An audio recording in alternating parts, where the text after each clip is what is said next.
The challenge of space and land. So I think what we've agreed in Bulawayo with other associations is that besides asking for land, Yes.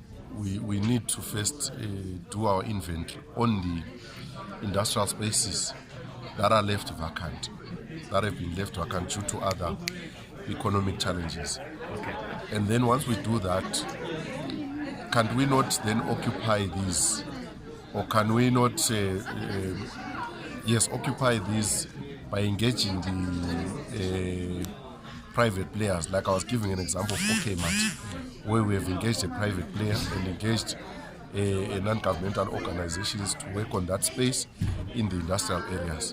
So yes, that is the other direction that local authorities and other stakeholders can take.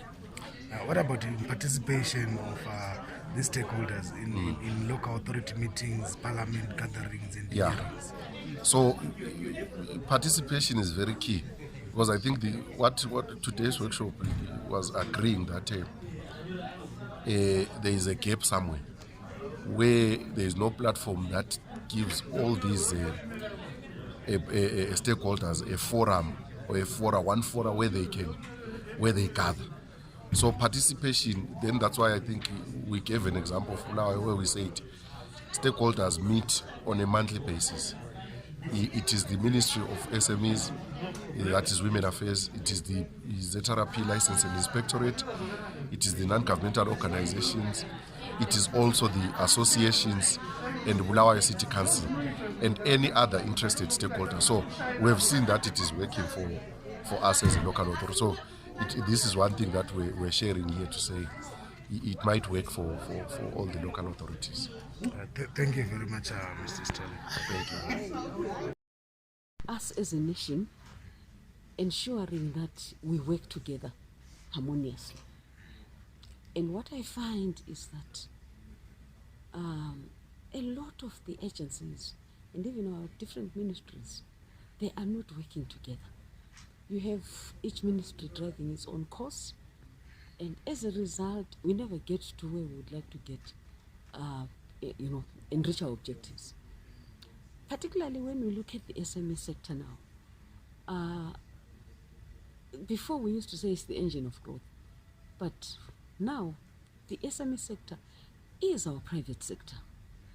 Yeah, we know that a lot of the big companies, if you go around all the industrial areas, factories in Zimbabwe, no matter which city you're looking at, they've closed. The SMEs are coming in. And we need to ensure that as the different ministries, as government, as the different agencies, we harmonize our efforts so that this very SME enterprise, entrepreneur, is not wasting money, is not wasting time running around to different agencies to say, I've got to be compliant with this one, compliant with this one, compliant with this one. You'll find that at times some of the things are reputation.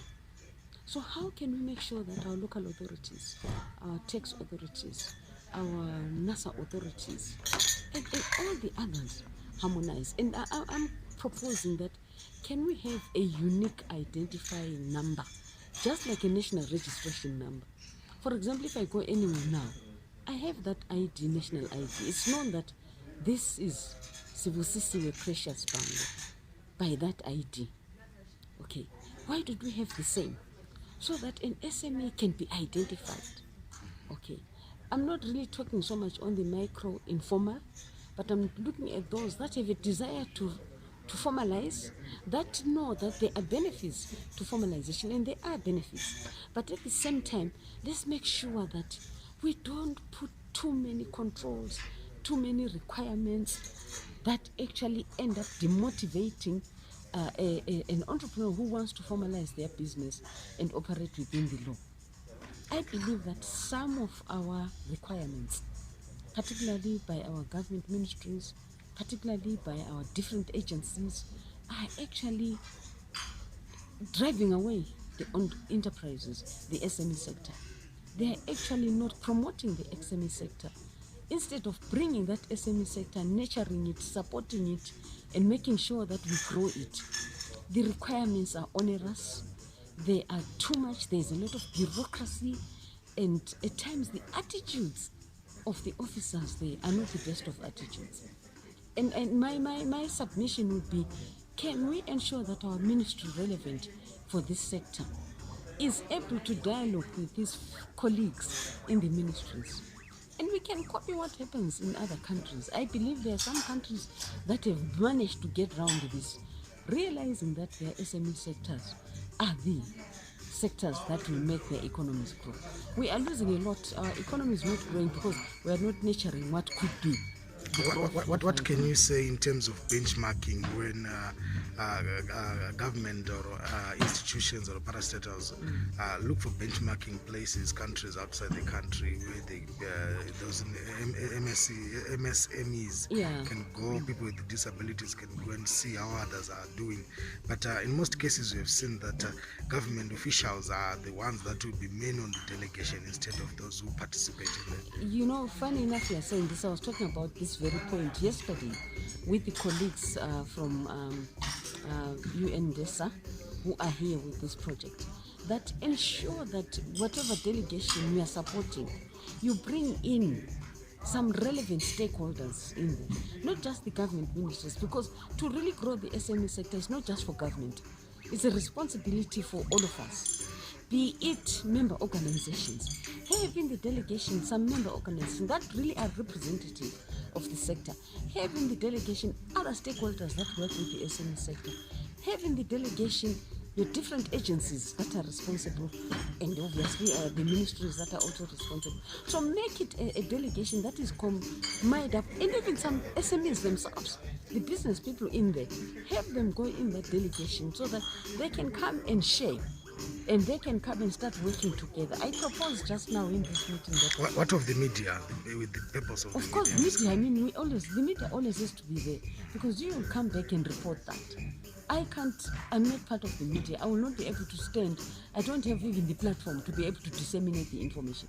But you as the media, you have the platform to start, whether you take it different channels now that we have available, and you fly it to say, this is what we saw and this is what can be done. There are so many countries that we can learn from. And I think with our colleague from the international community, the UNDESA that are here with this project, they can share what they've seen in other countries happening, where there's this harmonization of efforts and the SME sector is being supported, and for it to grow and to contribute to the GDP, to contribute to the tax base, and obviously to create employment. You know, those are the issues that are affecting the nation as it is. So this is my submission. Thank you very much. Thank you.